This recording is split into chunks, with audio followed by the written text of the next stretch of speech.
जय जगन्नाथ सांग माने आज चलतु आम देसी स्टाइल रे मटन करवा। समस्ते आगे मसला कसती कि मु डायरेक्ट मटन सहित मसला को गोले करी। मटन को धोईकी रखी से लुण हलदी तेल ताको किसी समय पर गोले छाड़देली।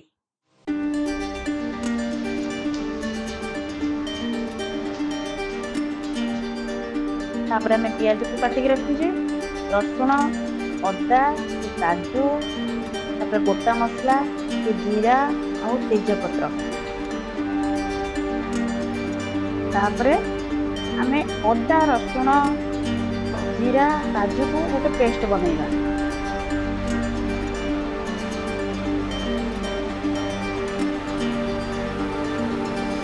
गोले रखिथिबा मटन रे आमे सिथिरे किछि कंचा पियाज कटा पियाज पकेबा, लंका गुंड आउ मसला को देकी गोले की आधा घंटा रो घंटाटे आमे गोले की रखिदबा। तापर घोड़े दबा हो गलानी घंटाटे। तापर मो पैन रे तेल देली, कलर ପାଇଁ ଟିକେ ତେଲ ପାଚି ଆସିଲାଣି ଟିକେ ଦେଇଦବା ଚିନି। ତାପରେ ଗୋଟା ମସଲା ଛାଡ଼ିଦବା। ତେଲ ଚିନି ପ୍ରାୟ ହେଇଗଲାଣି, ଗୋଟା ମସଲା ଛାଡ଼ିଦବା। ତାପରେ ଏଥିରେ ଆମେ ଏବେ ତେଜପତ୍ର ପକେଇବା ଏବଂ ପିଆଜ ପକେଇବା। କଟା ହେଇ ରହିଥିବା ପିଆଜ ପକେଇବା।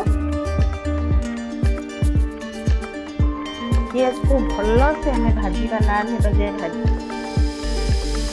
धीरे धीरे धीरे धीरे पोड़ेगा मझे मझे, कारण ना तलपट पोड़ी।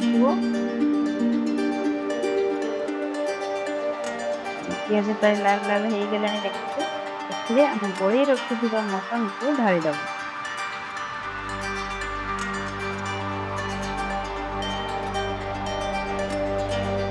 गोलेबा किसी समय छाड़ी आम गोलेबा घोड़ेबा। घोड़े दबा।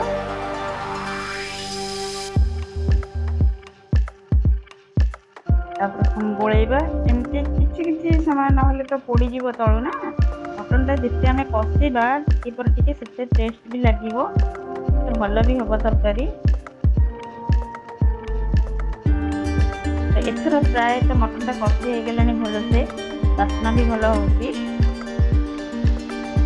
कड़ई रे तो भल से सीझीबनी। मु अमृतभंडा काटिकी रखी, आलू भाजिकी काटिकी रखी। अमृतभंडा देले मटन टा भल सीझे, ये आपण मैंने भल से भी जानी। तेणु आम आपको कड़ई रे कषिदेले प्रेसर रे सीटी गोटे देदबा।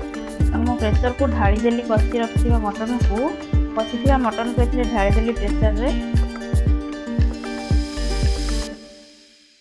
आम आलू अमृतभंडा को भी ऐड करदबा, ये ढाली दबा।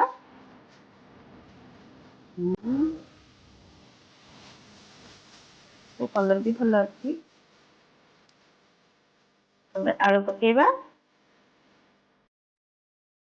आउ मटन में आलूटा खाइबा को भल ही लगे।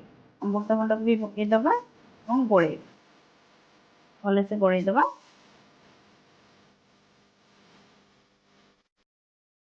गरम पानी कर रखी पानी देते जी दरकार झोल से अनुसार आम पानी दबा। किसी जन मोटा ग्रेवी भल पाती मटन पतला भी भल पाती, तो मीडियम ही रखा चाहिए। तो मीट मसला ऐड कर मीट मसला देदेवे। तापर आम प्रेसर को बंद करदे गोले आसला देखा जा बहुत सुंदर देखा जाए। आम ए गरम मसला गुंड टिके दबा आउ काटी रखुवा धनिया पत्र को दे गोले दबा।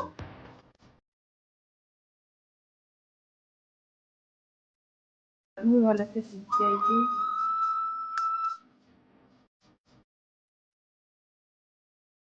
गोले दबा भल से रही जाइए। आमर बाबा को खाइबा को दबा। बाबा ए खाइब कह केमती बाबा बाबा।